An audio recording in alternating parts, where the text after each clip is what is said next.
no matter if it's 50 people sitting silent in a crowd or 3 people acting a fool and talking real loud. Keep in mind what you came to do. Mind your manners and mind your groove, because you one of one, uniquely you. So just do your thing, because I'm going to do mine.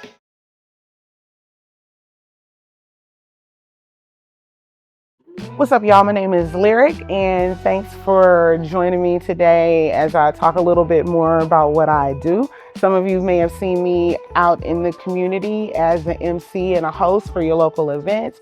Others know me from being right here at the Marina Lounge, hosting open mics and poetry sessions. Others might know me as just being on that stage, doing my spoken word thing. I'm a writer, I'm an artist, I'm a host, and generally just a ham. So the first time I ever did spoken word in public was at high school.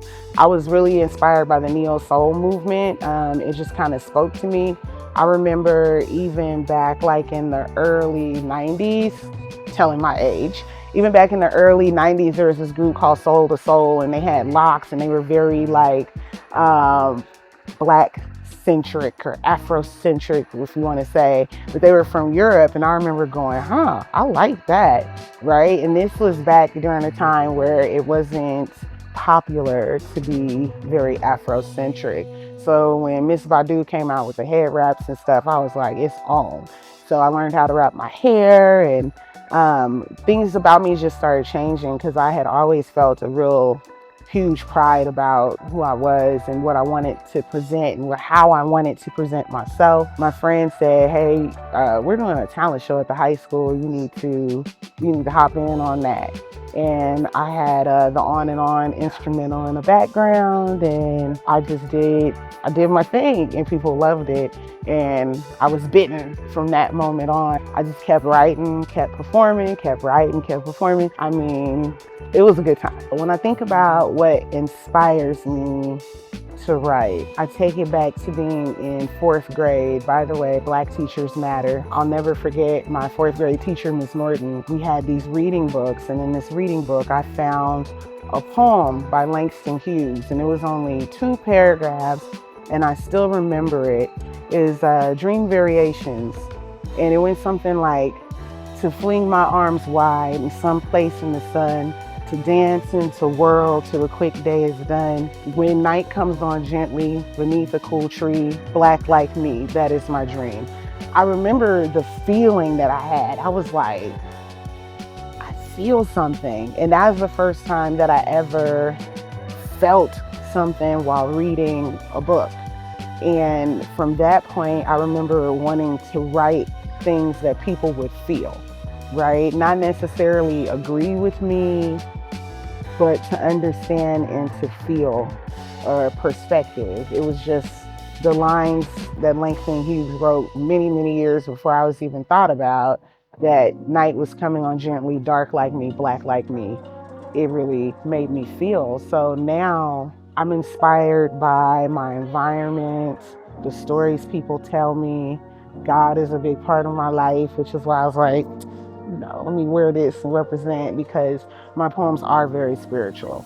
And the thing that I love about it is that people, they feel when I speak. And I love that, because I don't want it to just be words. And so when I sit down to write, a lot of times I have to feel it. I remember someone saying something really interesting, and they said that artists are the only ones that operate on muse for a living. And I do have to be inspired. I find that when I sit down and try to write something, I mean, I can do some kind of hokey pokey, but I don't like it, and people don't feel the same way. They don't respond the same way as when I get that genuine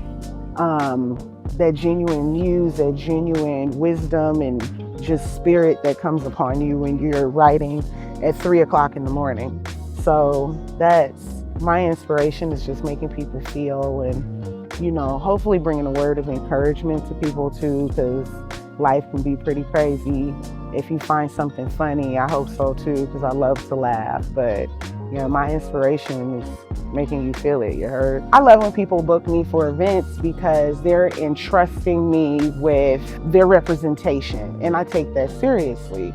Their representation is placed upon my shoulders as a mandate, and I take mandates seriously. As they say, I do stand 10 toes down on business.